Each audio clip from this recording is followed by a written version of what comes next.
दोस्तों, फीफा विश्व कप 2026 में अगर किसी खिलाड़ी ने अब तक सबसे बड़ा मंच अपने नाम किया है तो वो है फ्रांस के स्टार स्ट्राइकर किलियन एम्बाप्पे।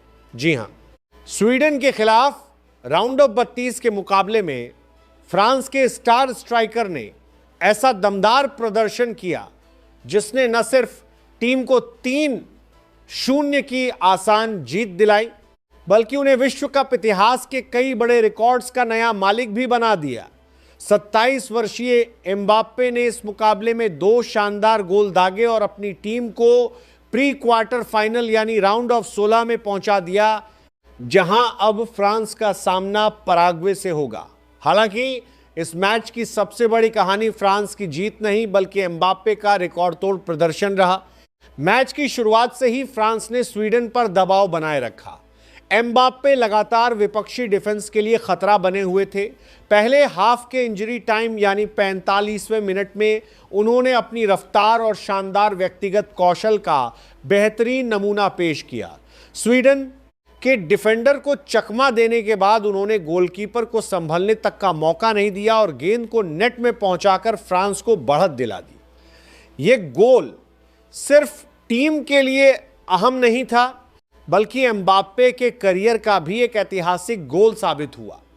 यह विश्व कप के नॉकआउट चरण में उनका 9वां गोल था, जिसके साथ ही उन्होंने ब्राजील के महान खिलाड़ियों लियोनिडास और रोनाल्डो को पीछे छोड़ दिया। दूसरे हाफ में भी एम्बाप्पे का जलवा जारी रहा। 74वें मिनट में माइकल ओलिसे ने उन्हें शानदार पास दिया और एम्बाप्पे ने बिना कोई गलती किए अपना दूसरा गोल दाग दिया। इस गोल के साथ उन्होंने विश्व कप नॉकआउट मुकाबलों में अपने गोलों की संख्या 10 तक पहुंचा दी। इसके साथ ही वो विश्व कप इतिहास के नॉकआउट चरण में सबसे ज्यादा गोल करने वाले खिलाड़ी बन गए। यह उपलब्धि उनकी महानता को और मजबूत करती है क्योंकि विश्व कप जैसे सबसे बड़े मंच पर लगातार इस तरह का प्रदर्शन करना बेहद मुश्किल माना जाता है। इस मैच में 2 गोल करने के बाद एम्बाप्पे ने टूर्नामेंट में अपने कुल गोलों की संख्या 6 कर ली। इसके साथ ही उन्होंने अर्जेंटीना के महान खिलाड़ी लियोनेल मेसी की बराबरी कर ली, जिनके नाम भी फिलहाल 6 गोल दर्ज हैं। हालांकि गोल्डन बूट की दौड़ में एम्बाप्पे फिलहाल मेसी से आगे हैं। इसकी वजह उनके 2 असिस्ट हैं, यानी अगर टूर्नामेंट के अंत तक दोनों खिलाड़ियों के गोल बराबर रहते हैं तो अतिरिक्त असिस्ट के आधार पर गोल्डन बूट एम्बाप्पे के नाम हो सकता है। यही कारण है कि अब इस पुरस्कार की दौड़ और भी रोमांचक हो गई है। अगर एम्बाप्पे के पूरे विश्व कप करियर की बात करें तो उनका रिकॉर्ड और भी शानदार नजर आता है। अब उनके नाम सिर्फ 18 विश्व कप मैचों में 18 गोल हो चुके हैं। इस आंकड़े के साथ वह विश्व कप इतिहास में सबसे ज्यादा गोल करने वाले खिलाड़ियों की सूची में लियोनेल मेसी से सिर्फ 1 गोल पीछे रह गए हैं। मेसी के नाम फिलहाल 19 गोल दर्ज हैं। जिस रफ्तार से एम्बाप्पे खेल रहे हैं उसे देखते हुए माना जा रहा है कि वह जल्द ही इस रिकॉर्ड की भी बराबरी कर सकते हैं या फिर उसे पीछे छोड़ सकते हैं। मैच का सबसे भावुक पल पहला गोल करने के तुरंत बाद देखने को मिला। गोल करने के बाद एम्बाप्पे सीधे अपने कोच दिदिये डेस्चैम्स के पास पहुंचे और उन्हें गले लगा लिया।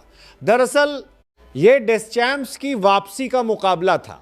वह ग्रुप चरण के आखिरी मैच में अपनी मां के निधन की वजह से टीम के साथ नहीं थे। ऐसे में एम्बाप्पे ने अपना गोल अपने कोच को समर्पित कर उन्हें भावुक कर दिया। यह पल मैदान पर मौजूद खिलाड़ियों और दर्शकों दोनों के लिए बेहद खास बन गया। 84वें मिनट में फ्रांस के कोच ने एम्बाप्पे को आराम देने के लिए मैदान से बाहर बुला लिया। तब तक वो अपना काम पूरी तरह कर चुके थे। उन्होंने न सिर्फ अपनी टीम को जीत दिलाई बल्कि रिकॉर्ड बुक में भी अपना नाम और मजबूत कर लिया। उनके मैदान से बाहर जाते समय स्टेडियम तालियों की गड़गड़ाहट से गूंज उठा, जो इस बात का सबूत था कि एक और यादगार प्रदर्शन का हर कोई गवाह बन चुका था।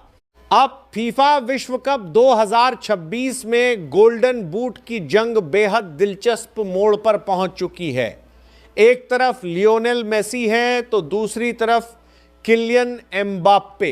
दोनों के नाम 6-6 गोल हैं। लेकिन 2 असिस्ट के चलते फिलहाल बढ़त फ्रांस के सुपरस्टार के पास है। अगर एम्बाप्पे का यही शानदार फॉर्म आगे भी जारी रहा तो सिर्फ गोल्डन बूट ही नहीं बल्कि विश्व कप, इतिहास के कई और बड़े रिकॉर्ड भी उनके नाम हो सकते हैं। फिलहाल पूरी दुनिया की नजरें इस बात पर टिकी हैं कि क्या एम्बाप्पे अपने शानदार प्रदर्शन को जारी रखते हुए फ्रांस को एक और विश्व कप खिताब दिला पाएंगे और इतिहास के सबसे महान खिलाड़ियों की सूची में खुद को और ऊपर पहुंचा पाएंगे।